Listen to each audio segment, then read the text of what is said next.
예, 여러분 안녕하세요. 오늘 거룩하고 기쁜 저희 주일날 함께 예배드릴 수 있게 되어서 저한테도 큰 기쁨이고 영광입니다. 오늘 여러분께서 같이 봉독해 주신 요한복음 11장의 이야기는 우리에게 매우 특별한 이야기입니다. 이 이야기의 배경이 되고 있는 베단이라고 하는 곳은 예루살렘으로부터 직선거리로 한 3.5km 정도 떨어져 있는 곳이고, 그곳에는 예수님의 친구이자 제자들이었던 마르다와 마리아 그리고 나사로가 살고 있었습니다. 예수님께서는 예루살렘에 가실 때마다 이 베다니를 들리셔서 가셨기 때문에 12 제자에게도 이들 세 오누이는 매우 친숙하고 친한 관계였습니다. 그런데 예수님의 제자였던 이 나사로가 어느 날 갑자기 아프기 시작합니다. 며칠 지나면 좋아질 줄 알았는데 그의 상태가 점점 위중해졌고 이제는 죽을지도 모른다는 상황에 들어갔다는 겁니다. 그러자 나사로도 원했을 거고 마르다와 마리아가 급히 예수님께 전령을 보냅니다. 와서 도와달라고 하는 것이었습니다. 그런데 그 당시 예수님께서 거하시던 곳은 세례 요한이 세례를 주던 요단강 건너편의 자리라고 성경은 기록하고 있는데, 여기로 가신 이유는 예수님께서 예루살렘에 계실 때 유대인들이 예수님을 죽이려고 했기 때문에 예수님은 그들을 피해서 그곳에 가 계셨다는 거였습니다. 베다니로부터 그곳까지는 걸어서 이틀 정도의 시간이 필요한 곳이었습니다. 전령은 도착을 하였고 예수님께 이 이야기를 하였는데 예수님은 그 이야기를 듣자마자 바로 출발하지 못하십니다. 이유는 제자들의 반대였습니다. 아까 여러분들이 읽으셨던 것처럼 제자들은 얼마 전에 유대인들이 예수님을 죽이려고 해서 여기까지 피해 왔는데 또 예루살렘 근처로 간다는 것은 돌을 맞아 죽겠다는 걸 의미하니 안 된다는 거였어요. 그 설왕설래가 이틀을 갑니다. 그리고 마침내 제자들의 의견들이 만들어지게 됩니다. 우리가 도마의 말을 볼 수가 있는데, 그래, 들어가서 예수와 함께 죽자라는 이 결론이 나는 데까지 이틀이 걸렸다는 거예요. 그런데 성경을 보면 사실은 전령이 예수님께 도착한 그날 나사로는 이미 죽었습니다. 그리고 이틀 후에 예수님은 출발하셔서 베다니까지 도달하는데 또 이틀이 지났기 때문에 사실은 나사로가 죽고 나서 4일이 지난 후에 예수님은 베다니에 도착했다는 사실을 알게 됩니다. 그리고 예수님은 이미 나사로가 죽었다라는 것을 알고 계셨음을 성경은 기록하고 있습니다. 우리는 이 이야기를 요한복음 11장에서 이미 익숙하게 잘 알고 있습니다. 이것은 많은 설교가 이루어진 이야기이기도 합니다.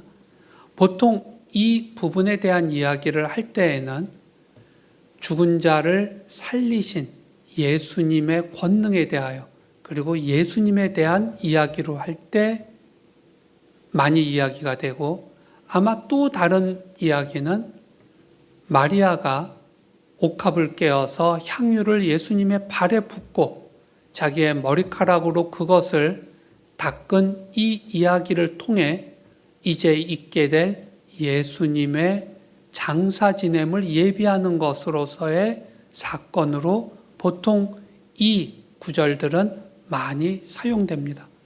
그러나 오늘 저는 여러분들과 함께 나사로라고 하는 사람의 초점을 맞추어서 오늘 이 성경 구절들을 바라보고 생각하려 합니다. 우선 제일 처음으로 우리가 생각할 수 있는 것은 나사로가 체험한 일들이었습니다. 나사로는 예수를 고백했던 사람이었고 예수를 믿는 그러한 사람이었는데 그가 갑자기 아프기 시작한 거예요. 걷잡을 수 없이 아파지게 되었고 너무 고통스러운 가운데 죽게 되었다라는 생각을 하게 되자 두려움이 엄습했을 겁니다. 그리고 급하게 예수님을 빨리 와달라고 요청을 하였던 것 같습니다. 그러나 그 예수님은 끝내 도착하지 못하셨고 나사로는 이것 때문에 크게 낙심하고 고통을 받는 가운데서 결국은 죽게 됩니다. 나사로는 왜 자기에게 이러한 어렵고 고통스러운 일이 발생했는지를 이해하지 못하였을 겁니다. 그러는 가운데 그는 결국 죽습니다.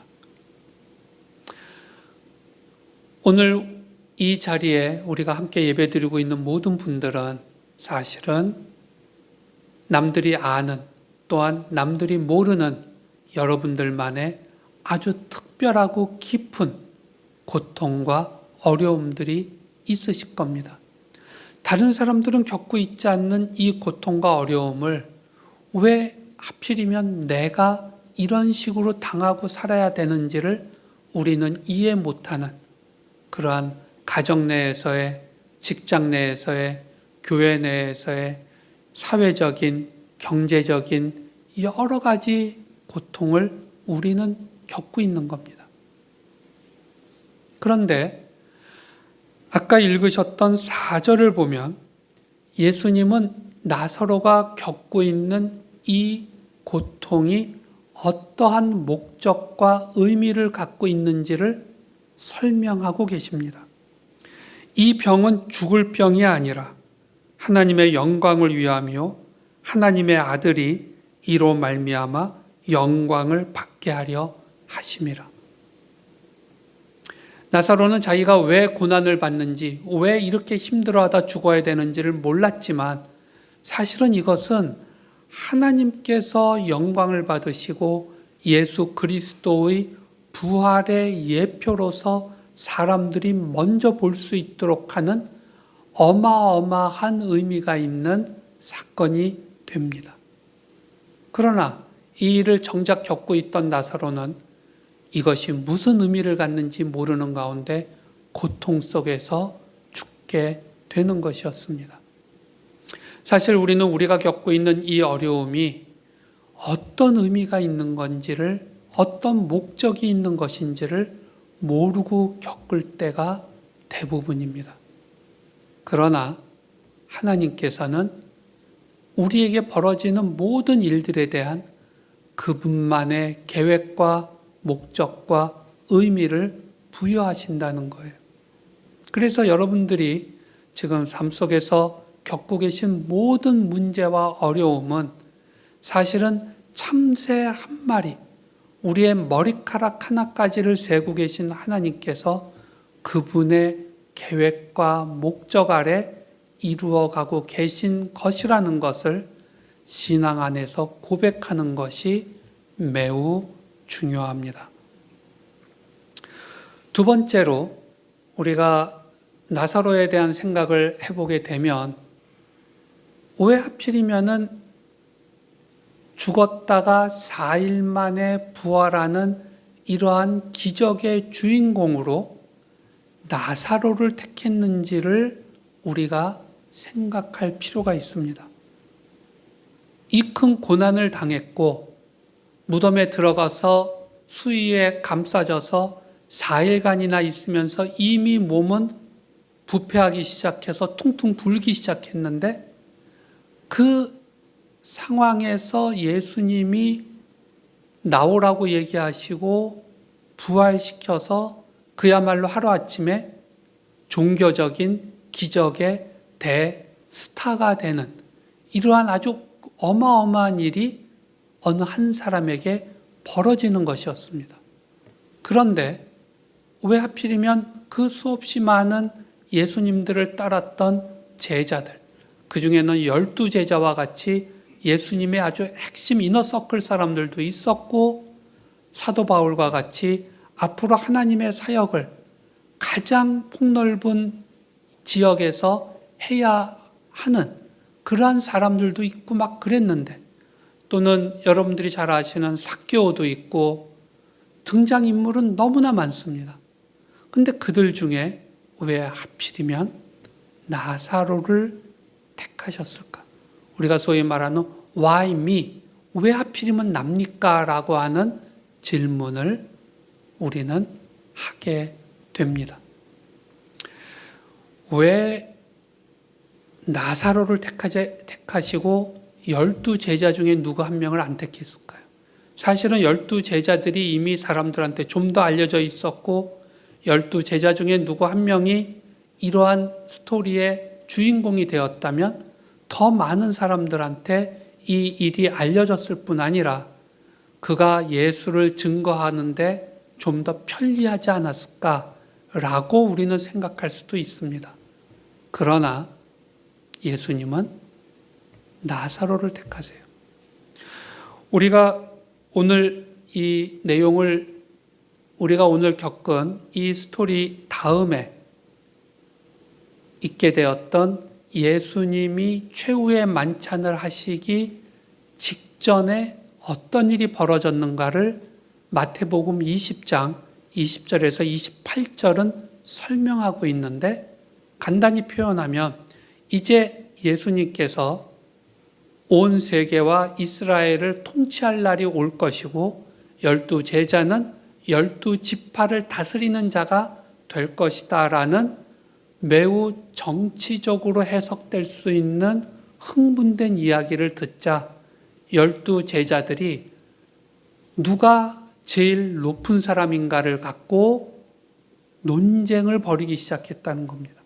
우리가 언뜻 볼 때는 베드로가 무조건 제일 대표 리더였던 것 같지만 12제자들은 전혀 자기들끼리 그렇게 생각을 안 했던 것 같아요.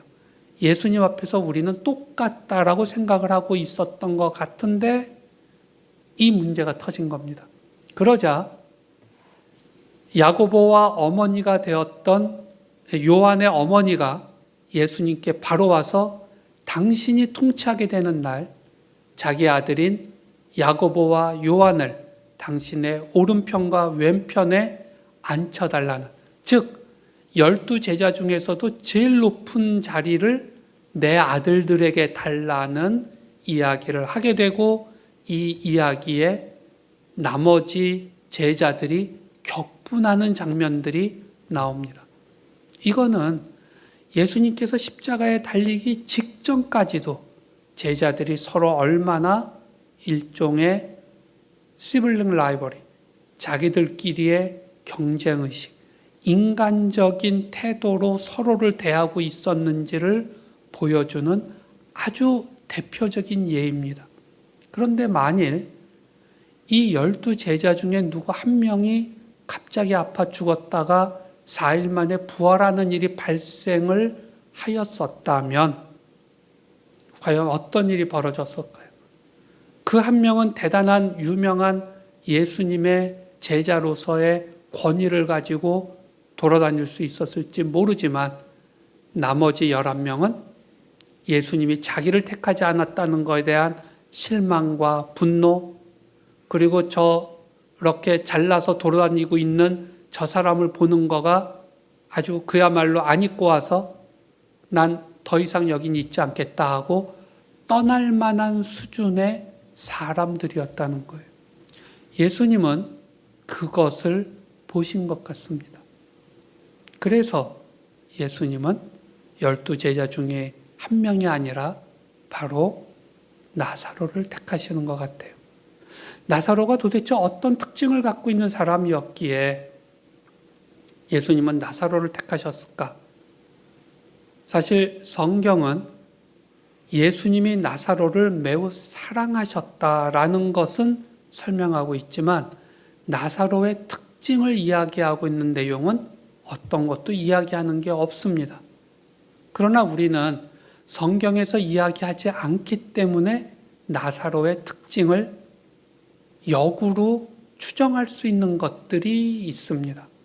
그것은 여러분들이 조금 전에 읽으신 요한복음 11장과 12장 앞부분의 모든 이야기 속에서 나사로가 한 이야기는 단 한마디도 나타나고 있지 않다는 것입니다. 매우 상대적으로 요한복음 11장보다 2장 앞에 있는 요한복음 9장은 나면서부터 소경됐던 사람을 예수님께서 치유하시자 그가 안식일에 치유함을 받았다는 이유로 그를 죽이려고 하는 바리새인들과 그 나면서부터 소경되었던 사람의 긴 논쟁이 나옵니다. 여기서 이 나면서부터 소경되었다가 예수님으로부터 치유를 받았던 사람의 이야기가 아주 길게 인용되고 있어요. 사실 그것은 아까 우리가 11장에서 봤던 것처럼 맹인된 자도 눈을 고칠 수 있었던 자가 나사로는 죽는 것을 살릴 수 없었더냐라고 이야기할 만큼 이 나면서부터 소경된 사람이 다시 보게 된 것은 예루살렘 사람들에게 어마어마한 기적이었습니다. 그리고 그 기적의 주인공은 많은 이야기를 한 것이 성경에 기록돼요. 그런데 그거보다 더 큰 기적이었던 나사로의 기적의 주인공, 나사로의 말은 성경에 나와 있질 않습니다. 이게 뭘 의미하는 걸까요? 사실은 나사로가 매우 과묵하고 겸손한 사람이었을 거라는 것을 나타내 보이는 것 같습니다.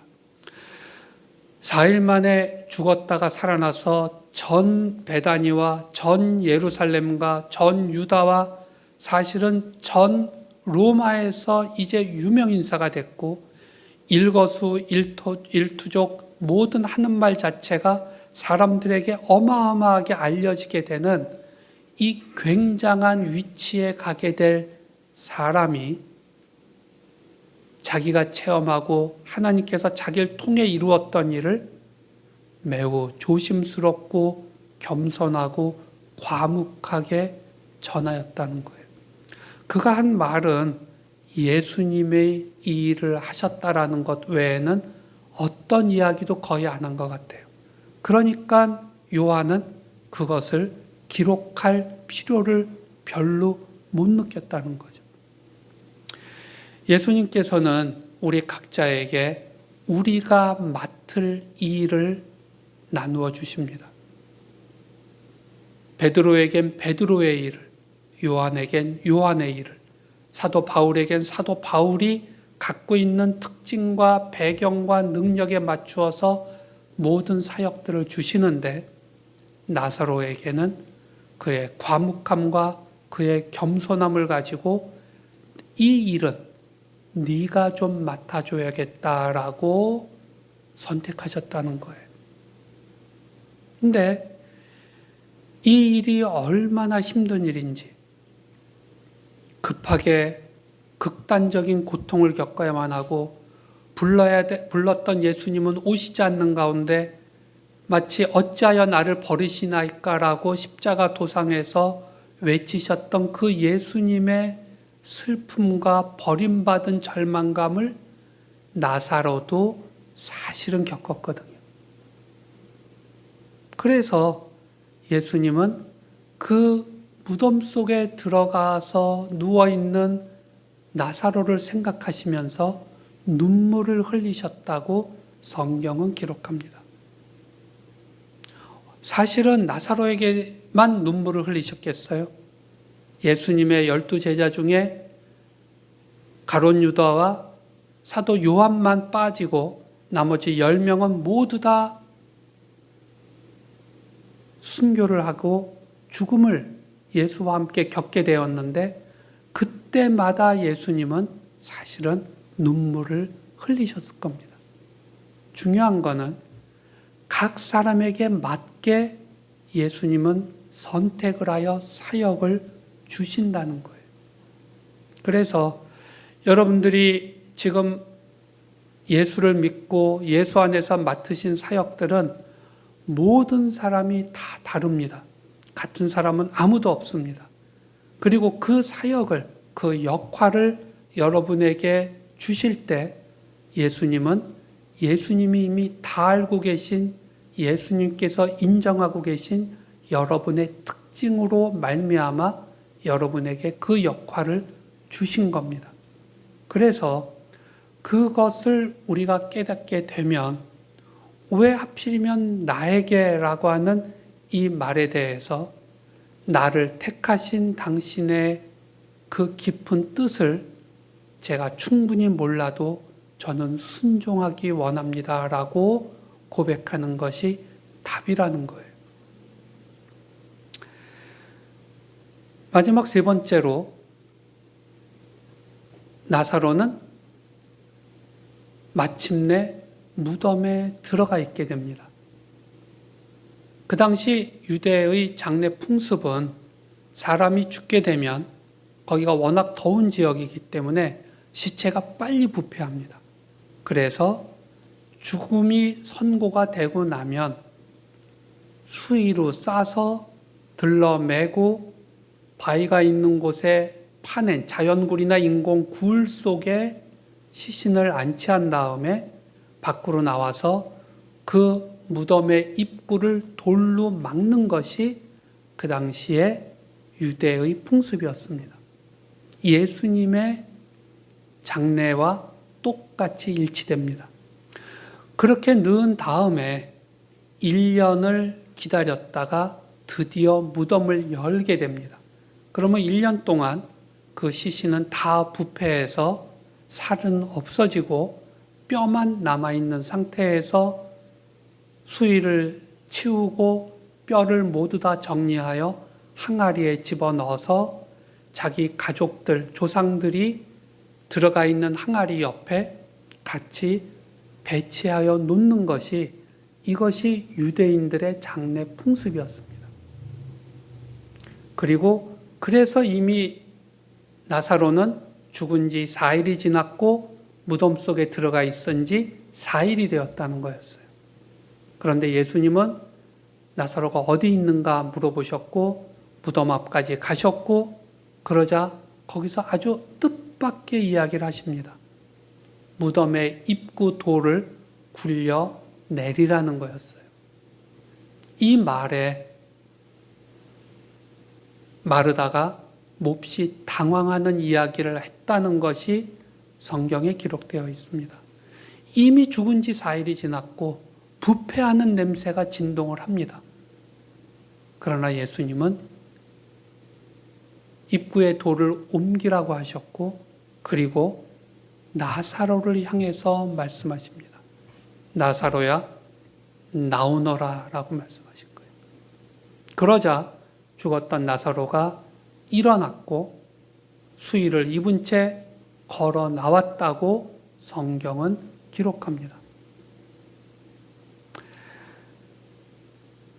이 순간이 얼마나 어마어마하게 충격적이고 놀랍고 두려우면서도 기쁜 순간이었을까요?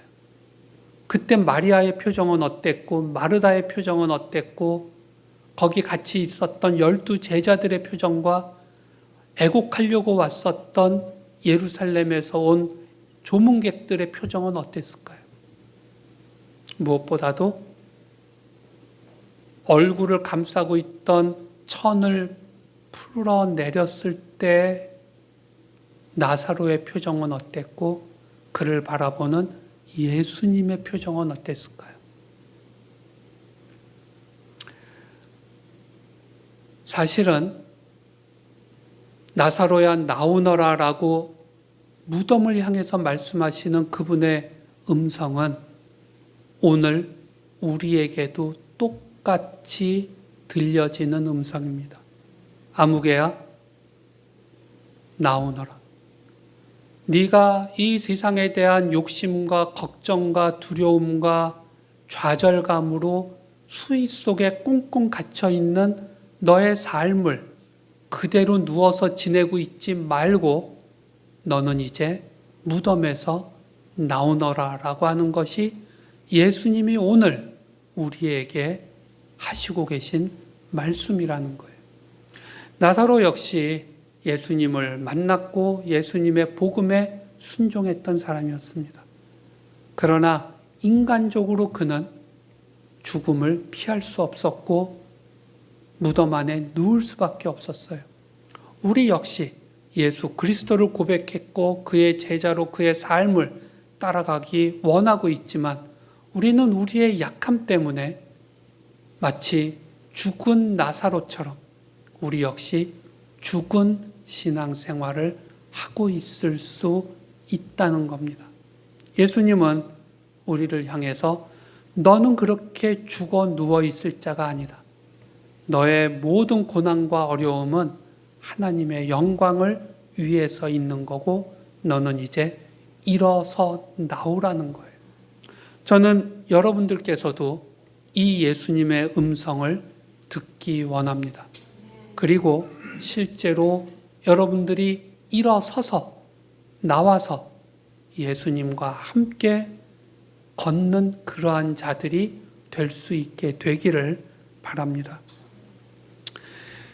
이렇게 해서 오늘 우리가 읽었던 나사로의 이야기는 사실은 다 정리가 됩니다.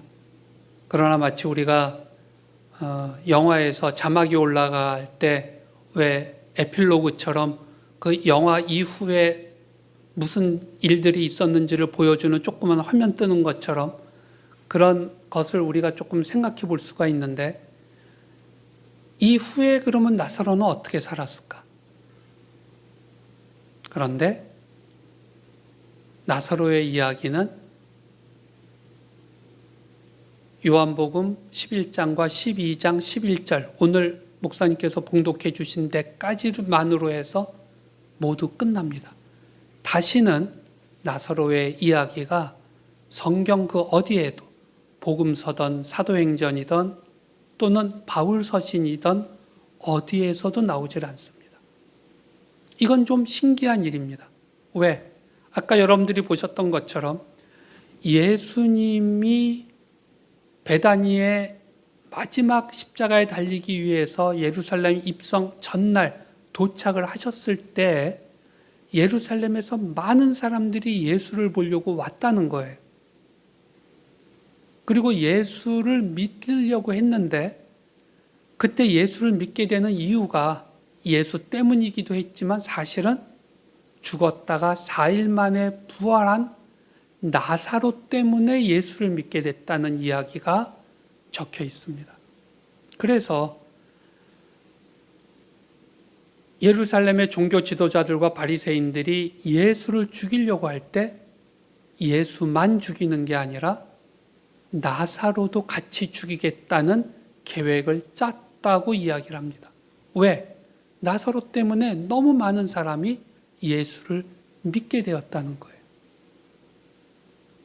실제로 요한복음 11장의 사건이 일어난 다음에 요한복음 12장의 이야기는 그 사이에 몇 개월의 시간이 있습니다. 근데 그 몇 개월의 시간이 사실은 예루살렘에서 수없이 많은 사람들이 베다니에 와서 마리아와 마르다 그리고 나사로한테 무슨 일이 벌어졌는지를 물어봤을 거고 그거에 대한 대답을 들었던 기간이었을 겁니다. 우리는 아까 요한복음 11장의 부분을 읽는 거가 한 번 읽는 것도 야, 왜 이렇게 기냐 그러면서 읽으셨을지 모르지만 사실은 그 이야기를 마리아와 마르다는 자기들을 찾아와서 묻는 사람들에게 수천 번, 수만 번 했을 가능성이 있습니다. 왜? 하루에도 10팀, 20팀이 왔을 테니까. 그리고 그들을 통해서 예수의 복음과 예수의 메시아됨이 전파된 거예요.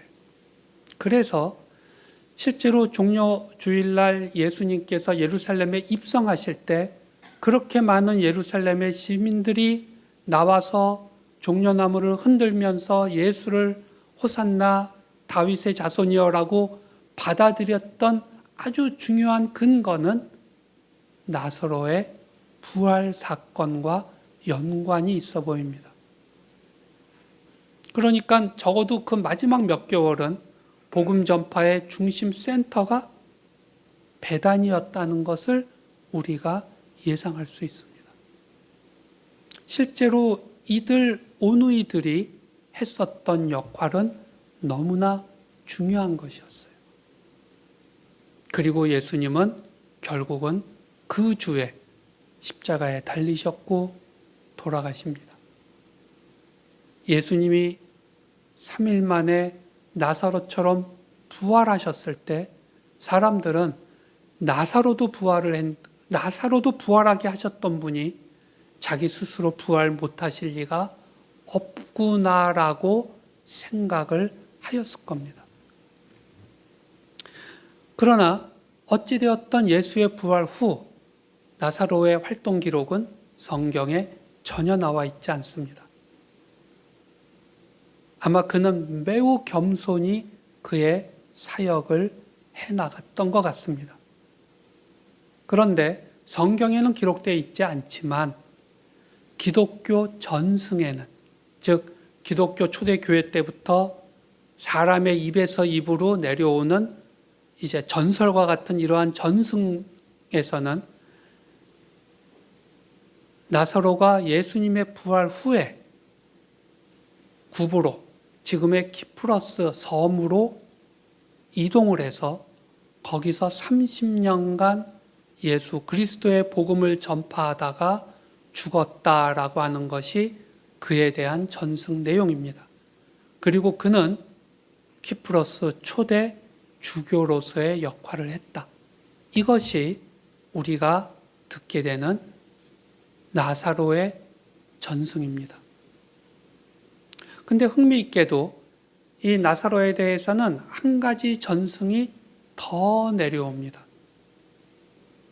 나사로는 키프로스에서 그의 주교로서의 활동을 하는 동안 아주 중요한 한 가지 특징이 있었는데 그거는 그가 절대로 웃지 않는 사람이었다는 거예요.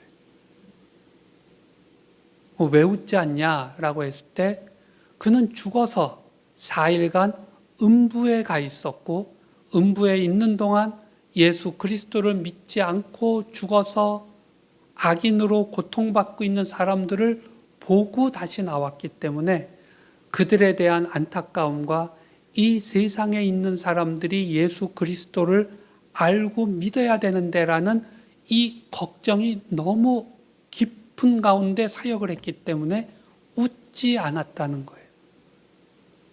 그래서 역설적으로 사실은 유진 오닐이라고 하는 극작가는 그의 아주 대작을 하나 썼는데 그게 나사로가 웃었다라는 게 그 제목입니다. 사실은 그리스 고대 이 연극 형태를 띄어서 만든 작품인데 그래서 사실은 이것을 일종의 역 패러디라고 생각을 할 때도 있어요.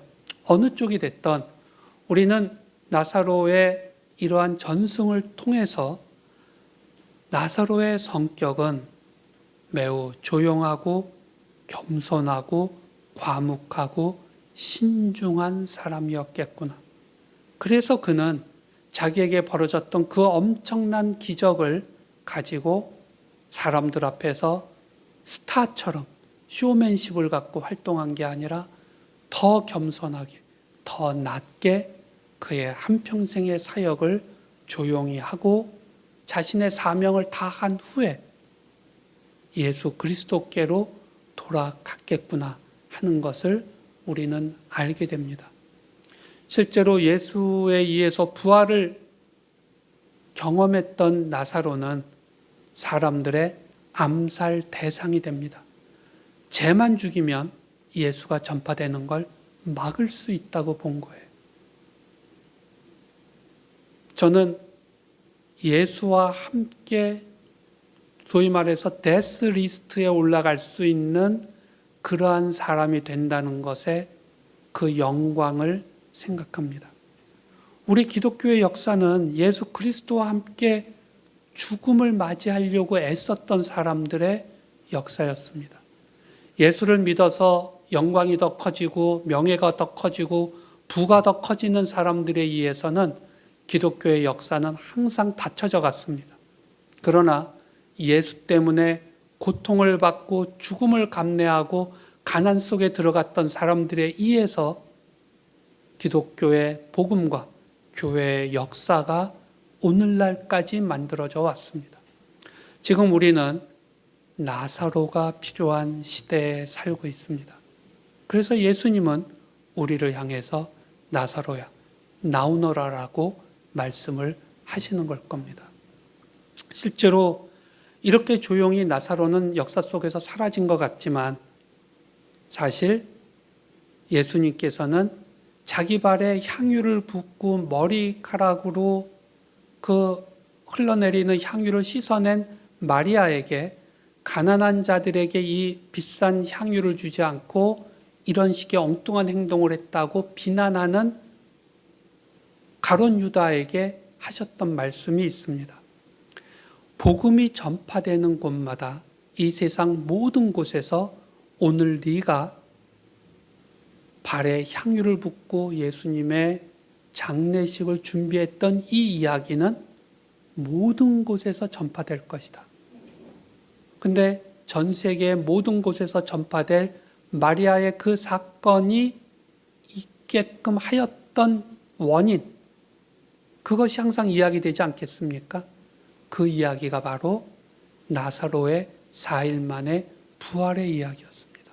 결국 마리아의 향유 사건에 대한 이야기는 반드시 나사로의 4일 부활의 이야기와 같이 다니게 되어 있기 때문에 결국 나사로의 이 사건은 복음이 전파되는 모든 곳에 언제나 나누어지게끔 되어 있었고 오늘 이 자리에서 여러분들도 저와 함께 나사로의 이야기를 나누게 된 겁니다. 그런 의미에서 우리는 딴 사람들이 얼마나 대단하게 인정을 하냐 아니냐가 중요한 게 아니라 예수 그리스도께서 우리를 아시고 우리에게 맡기신 그 사역을 우리가 조용하고도 겸손하게 해 나가는 것, 이것만이 사실은 우리가 의미 있게 예수님의 제자가 되는 방법이다라고 하는 것을 기억하면 좋겠습니다. 함께 기도드리겠습니다. 하나님 감사합니다. 오늘 이 시간 저희는 인간의 모든 약함으로 인하여서 무덤 속에 들어가 4일이나 지났던 나사로를 향하여 나오너라라고 말씀하신 예수의 음성을 듣습니다. 주님, 저희는 여러 가지 두려움과 욕심과 어리석음으로 말미암아 죽어있는 삶을 살고 있지만 당신께서 저희를 부르실 때 저희가 일어서고 당신께 나아와 예수와 함께 살아있는 삶을 살아갈 수 있도록 축복하여 주시옵소서. 감사드리며 이 모든 말씀을 오늘도 우리에게 무덤에서 나오라고 요청하시는 예수 그리스도의 이름으로 간절히 기도드립니다.